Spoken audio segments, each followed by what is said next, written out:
Lekin hurmatli obunachilar, yangi obyektimiz kanalizatsiyalar texnik ishlarini qilyapmiz. Xo'p. Kanalizatsiyamiz tashqariga yamaga chiqish kerak. Betonlarni kesib, bu birinchi sanuzulimiz. Chashagin, unitaz, rakovina, tahoratxonaga joy. Shu uyda 4 dona sanuzuli bor. Shuni hammasini olib chiqyapmiz. Birinchisini qildik. Bu ikkinchi sanuzulimiz. Rakovina, beton tagidan olib o'tdik.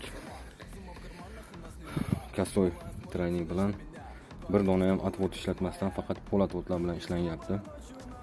Polatvot bilan betonlar almagnitda teshilgan. Bu ikkinchi sanuzulimizning ko'rinishi. Endi 3-4 sanuzulga ketyapmiz. Uglonlarimiz 1 metrga 2 sm standart bo'yicha uglon olingan.